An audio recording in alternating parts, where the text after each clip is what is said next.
Ladies and gentleman, BJP ಜೊತೆ ಮೈತ್ರಿ ಮಾಡಿಕೊಂಡಿರುವಂತ JDS, ಅದರಲ್ಲೂ ಕೂಡ ಕೇಂದ್ರದಲ್ಲಿ ಉನ್ನತ ಖಾತೆಯನ್ನೇ ಕೂಡ ನಿಭಾಯಿಸ್ತಾ ಇದ್ದಾರೆ ಕುಮಾರಣ್ಣನವರು. ಈಗ ಮೈತ್ರಿಯೇ ಮುಳುವಾಗೋಯ್ತಾ ಅನ್ನುವಂತ ಪ್ರಶ್ನೆ. ಇಲ್ಲ ಒಂದು ಕಡೆ ಯಾವುದೋ ದಾರಿಯಲ್ಲಿ ಸಾಗಬೇಕಾದಂತ ಕುಮಾರಸ್ವಾಮಿ ಅವರು ಮೈತ್ರಿ ಅನ್ನುವಂತ ದಾರಿಯನ್ನ ಹಿಡಿದು ಈಗ ದಿಕ್ಕು ತೋಚದ ಹಾಗೆ ಈಗ ಕಣ್ಣು ಮೊಬ್ಬಾಗಿದ್ಯಾ. ಕುಮಾರಸ್ವಾಮಿ ಅವರೇ ಮುಂದಿನ ನಿರ್ಧಾರ ಏನು?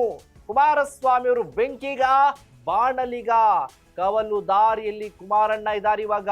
ಹಾಗಾಗಿ ಇದೇ ಫೋಕಸ್ನ ಎಕ್ಸ್ಕ್ಲೂಸಿವ್ ಸ್ಟೋರಿ, ದಾರಿ ಯಾವುದು?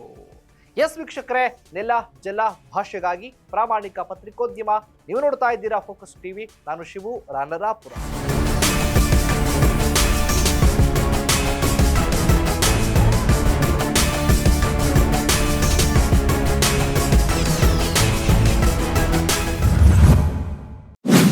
ಕುಮಾರಣ್ಣ ಅವ್ರಿಗೆ ಮೈತ್ರಿ ಮಾಡಿಕೊಂಡ ನಂತರದಲ್ಲಿ ಕಾಂಗ್ರೆಸ್ ಸರ್ಕಾರವನ್ನ ಸಂಪೂರ್ಣವಾಗಿ ನಿರ್ನಾಮ ಮಾಡಿ ಬಿಜೆಪಿ ಜೊತೆ ಮೈತ್ರಿ ಮಾಡಿಕೊಂಡು 2028ಕ್ಕೆ ಮುಖ್ಯಮಂತ್ರಿ ಆಗುವಂತ ಆಸೆನ ಇಟ್ಕೊಂಡಿದ್ರು. ಆ ಆಸೆ ಈಡೇರುತ್ತಾ ಅನ್ನೋದೇ ಪ್ರಶ್ನೆ. ಇದರ ಜೊತೆಗೆ ಇಲ್ಲ ಒಂದ್ ಕಡೆ ಮೈತ್ರಿ ಮಾಡಿಕೊಂಡು ಈಗ ಮೈತ್ರಿನೂ ಇಲ್ಲ, ಇತ್ತ ಪಕ್ಷೇತರನೂ ಇಲ್ಲ, ಇತ್ತ ಸಂಪೂರ್ಣ ಸ್ವಾಭಾವಿಕವಾಗಿ ನಾವೇ ಕೂಡ ಸ್ವಂತ ಬಲವನ್ನ ಇಟ್ಕೊಳ್ಳುವ ಅನ್ನುವಂತ ನೆಲೆ ಕೂಡ ಇಲ್ಲ. ಕಾಂಗ್ರೆಸ್ ಹೋಗದ ಬೇಡವಾ ಅನ್ನುವಂತ ಗೊಂದಲ ಇದೆಯಾ? ಈ ರೀತಿಯ ಪ್ರಶ್ನೆಗಳು ಈಗ ಕುಮಾರಸ್ವಾಮಿಯವರ ಮುಂದಿರೋದು. ಏನಿದು ದಾರಿ ಯಾವುದು? ಏನು ಸ್ಟೋರಿ ಅಂತೀರಾ ವೀಕ್ಷಕರೇ? ಕುಮಾರಣ್ಣ ಅವ್ರಿಗೆ ಬಿಗ್ ಶಾಕ್ ಕೊಟ್ಬಿಟ್ಟಿದ್ದಾರೆ ಬಿಜೆಪಿಯ ಮಿತ್ರರು, ಮೈತ್ರಿ ಮಾಡಿಕೊಂಡಿದ್ದಾರಲ್ಲ ಇವರು. ಯಾಕಂದ್ರೆ ಜೆಡಿಎಸ್ ನಲ್ಲೇ ಈಗ ಎಷ್ಟೋ ನಾಯಕರು ಅತಂತ್ರರಾಗಿದ್ದಾರೆ. ಕುಮಾರಸ್ವಾಮಿ ಅವರು ಬಿಜೆಪಿ ಜೊತೆ ಮೈತ್ರಿಗೆ ಹೋಗಿ ತಪ್ಪು ಮಾಡ್ಬಿಟ್ರಾ? ಯಾಕೆಂದ್ರೆ ಬಿಜೆಪಿ ಜೊತೆ ಮೈತ್ರಿ ಮಾಡ್ಕೊಳ್ಬೇಕಾದ್ರೆ ಅಸಮಾಧಾನ ಇಟ್ಕೊಂಡಿದ್ರು. ಎಲ್ಲೋ ಏನೋ ಮಾಡ್ಲಿಕ್ಕೆ ಹೋಗಿ ಮತ್ತೇನೋ ಮಾಡೋದ್ರು ಅನ್ನೋ ಹಾಗೆ ಬಿಜೆಪಿ ಜೊತೆ ಹೋಗಿ ಮೈತ್ರಿ ಮಾಡ್ಕೊಂಡು ತಪ್ಪು ಮಾಡಿದ್ರು ಕುಮಾರಸ್ವಾಮಿ. ಈಗ ಕುಮಾರಸ್ವಾಮಿ ಅವ್ರಿಗೆ ಬೇರೆ ದಾರಿ ಯಾವುದೂ ಇಲ್ವಾ? ಅದೋ ಜೊತೆ ಇದ್ದಂಥವರೇ ಕುಮಾರಣ್ಣ ಅವ್ರಿಗೆ ಕೈ ಕೊಟ್ಬಿಟ್ರಾ? ಮೈತ್ರಿಯಿಂದ ಆಗಿರುವಂತ ತಪ್ಪಿಗೆ ಕುಮಾರಸ್ವಾಮಿ ಅವರು ಶಾಕ್ ಆಗ್ಬಿಟ್ಟಿದ್ದಾರೆ. ಎಲ್ಲೋ ಸಿಎಂ ಸೀಟ್ನ ಆಸೆಗೋಸ್ಕರ ಬಿದ್ದುಬಿಟ್ಟು ಆಸೆ ಇಟ್ಕೊಂಡು ತಪ್ಪು ಮಾಡಿಬಿಟ್ರ ಕುಮಾರಣ್ಣ? ಬಿಜೆಪಿ ಜೊತೆ ಹೋಗಿರೋದ್ರಿಂದಾನೇ ಪಶ್ಚಾತ್ತಾಪ ಪಡ್ತಾ ಇದ್ದೀರಾ ಕುಮಾರಸ್ವಾಮಿ ಅವರು? ನಿಮ್ಗೇನಾದ್ರೂ ಕೂಡ ಇದೆಯಾ? ಈಗ ನೇರ ದಾರಿ ಸಿಗದೆ ಕವಲು ದಾರಿಯಲ್ಲಿ ಸಿಲುಕಿದಾರ ಕುಮಾರಸ್ವಾಮಿ ಅವರು. ಯಾಕೆಂದ್ರೆ ಪಕ್ಷ ಸಂಘಟನೆ ಮಾಡಬೇಕು, ದೊಡ್ಡ ಮಟ್ಟದಲ್ಲಿ ಚುನಾವಣೆಗೆ ಹೋಗ್ಬೇಕು ಅಂತಂದ್ರೆ 112ರಿಂದ 13 ಅಂದ್ರೆ 113, 114, 115 ಅನ್ಕೊಳ್ಳಿ, ಗೆಲ್ಲಲೇಬೇಕು. ನೇರ ದಾರಿ ಸಾಗದು, ಇಲ್ಲ ನಾವು ಕವಲು ದಾರಿಲಿ ಹೋಗ್ತೀನಿ ಅಂತ ಹೇಳಿ ಮೈತ್ರಿ ಅಡ್ಡ ಹಿಡ್ಕೊಂಡು ಮೈತ್ರಿಯಿಂದ ಈಗ ಡ್ಯಾಮೇಜ್ ಉಂಟಾಯ್ತಾ? ಬಿಜೆಪಿ ಜೊತೆ ಇದೇ ಮೈತ್ರಿ ಮುಂದುವರಿಯುತ್ತಾ ಕುಮಾರಸ್ವಾಮಿ ಅವರೇ ಅಥವಾ ಇಲ್ವಾ? ಯಾಕಂದ್ರೆ ಬಿಜೆಪಿಯಲ್ಲಿ ಅಸಮಾಧಾನ ಜೋರಾಗಿದೆ, ಮೈತ್ರಿ ಬೇಡವೇ ಬೇಡ ಅಂತ.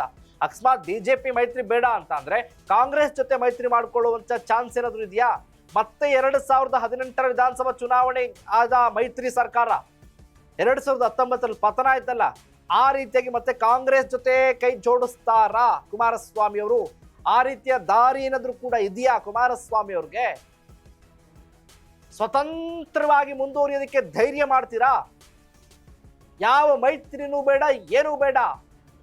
1995ರಲ್ಲಿ ಇದ್ದಂತ ಜೆಡಿಎಸ್ನ ಆ ಒಂದು ಶಕ್ತಿ, ಆ ಒಂದು ವರ್ಚಸ್ಸು ಮತ್ತೆ ಅದನ್ನ 2025ರ ನಂತರ ಬದಲಾವಣೆ ಮಾಡೋದಕ್ಕೆ ಸಾಧ್ಯನಾ ಕುಮಾರಸ್ವಾಮಿ ಅವರೇ?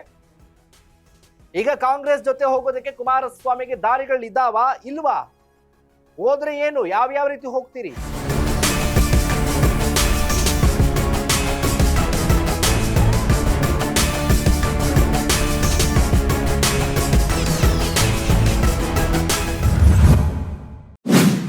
ಈ ರೀತಿಯ ಪ್ರಶ್ನೆಗಳೀಗ ಸ್ವಂತ ಬಲದಲ್ಲಿ ನಾವು ಅಂತ ಹೇಳಿ ಬಿಜೆಪಿ ಇದ್ದಾರೆ. ಈಗಾಗಲೇ ಸ್ವಂತ ಬಲದಲ್ಲಿ ಕಾಂಗ್ರೆಸ್ ಅಧಿಕಾರದಲ್ಲಿದೆ. ದಾರಿ ಯಾವುದು ಜೆಡಿಎಸ್ಗೆ? ಕುಮಾರಸ್ವಾಮಿ ಅವರಿಗೆ ದಾರಿ ಯಾವುದು?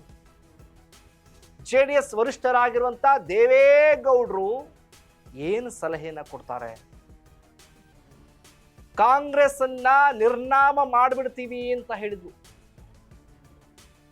ಕಾಂಗ್ರೆಸ್ ಅನ್ನ ಮುಗಿಸುವಂತ ಭೀಷ್ಮ ಪ್ರತಿಜ್ಞೆ ಮಾಡಿದ್ರು ದೇವೇಗೌಡರು. ಈಗ ಕುಮಾರಸ್ವಾಮಿ ಅವರ ದಾರಿ ಸಿಗ್ತಾ ಇಲ್ವಲ್ಲ, ದಾರಿ ಕಾಣದಾಗಿದೆ. ದೇವೇಗೌಡರು ತಮ್ಮ ಪುತ್ರನಿಗೆ ಯಾವ ಸಲಹೆನ ಕೊಡ್ತಾರೆ, ಯಾವ ದಾರಿಗೆ ಹೋಗ್ಬೇಕು, ಯಾವ ದಾರಿಲಿ ನಡಿಬೇಕು ಅಂತ ಹೇಳ್ತಾರೆ? ಇದೇ ಸದ್ಯಕ್ಕೆ ಕಾಡ್ತಾ ಇರುವಂತ ಪ್ರಶ್ನೆ. ಯಾವ ದಾರಿ ಹಿಡಿತಾರೆ ಕುಮಾರಸ್ವಾಮಿ? ಕಾದ್ ನೋಡೋಣ.